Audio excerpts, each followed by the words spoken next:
Folks, before we dive into today's episode, I want to show you something that left me speechless. It's a clip of a veteran physics professor who, right in the middle of his lecture, finally put the pieces together and realized NASA's been feeding us bad data for decades. Watch this ball. This ball is like a balloon, and it's neutrally filled with helium and air, and it's neutrally buoyant. Are you watching, Matthew? Oh, yeah, I'm watching. Okay, so watch up here. Where did that come from? It beamed in, but that's special effects. They did that on purpose to be cute. No, they didn't. Star Trek transporter.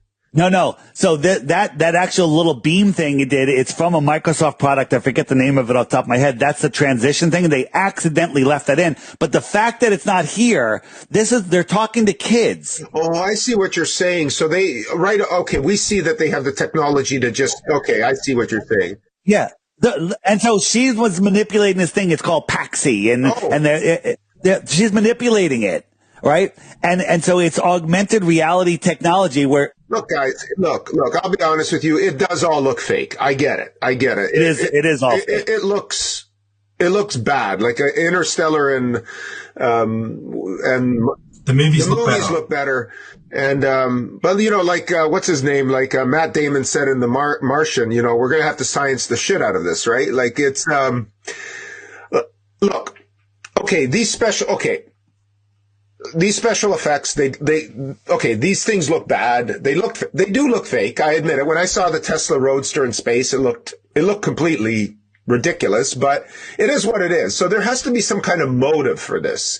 All right. So we're gonna finish with that when we get there. Okay. Well, yeah, let's not get there yet, but like, if the earth is flat, fine. Okay. Why are they hiding the earth is flat? I mean, if there's no space, we didn't go to the moon is not the moon, the sun is not the sun, we don't even know what the stars are. I guess if you're in a planetarium, you look up, it simulates the same thing. So could you really tell the difference between a planetarium and the real world? No. I don't know.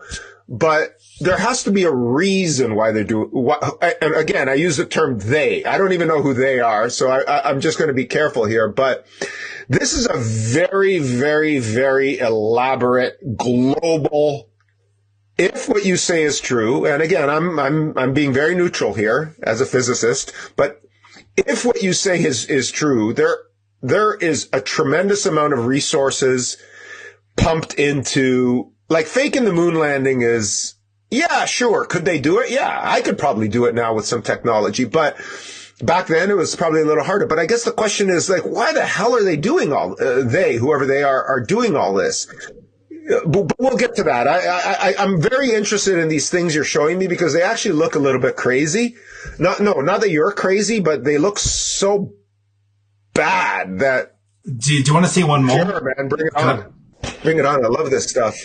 This is what science is all about. You have to question things, right? Matthew, again, another compliment to you. You are actually using science and admitting. Well, this is science. Yes, I appreciate it. Go ahead. People thought Einstein was crazy until he wasn't. People thought Newton was crazy until he wasn't. You know what E equals MC squared means? Yeah, energy is matter times the speed of light squared, yeah. No, it's actually Einstein married his second cousin twice. Oh, God. All right, boys. All right, check this out. Okay, so this is an actual, real time lapse of the stars from the ISS from Don Pettit. Now, on a globe, if you're on the globe, and you're spinning, and therefore it creates the illusion of the stars spinning. Yeah. Okay? So now we're flying around the Earth at 17,000 miles an hour, and we're looking at the star trails. Now, watch, there's a major problem in this. Okay? When it faces towards the north of the ball, let's say, so these lines here on the Earth are going sideways. But why are these star trails still doing circles? Do you see that? Why would they be still doing circles if you have to be attached to the Earth and for that to be spinning? Do you see the problem here? What are those lines going east to west? Is that that's the spin of the Earth? Yeah, so this is the ISS flying in space above the Earth, but these star trails are still doing circles. That's impossible. It should be streaks of light because the stars aren't spinning in your paradigm. You have to be on the Earth, attached to the Earth and looking up at the stars for them to spin. Yes, the stars spin around Polaris, the North Star on the Earth, yes. Well, actually, the Earth spins, the stars are fixed. Exactly. So it should not be doing circles if you're flying sideways relative to the stars and doing a time lapse. Is this real, though? This looks fake, too. Yeah, this is claimed to be real. I don't know why those stars would be turning that way. I haven't given it much thought, so I got to be careful with what I say because, I need sometimes time to sit down and look at things. But what is this? This is the Georgia Guidestones where it's got a hole in it, points to Polaris, and my friend Nathan Thompson did a time lapse. Wait, they got blown up, didn't they? Yeah. Because they prove flat Earth.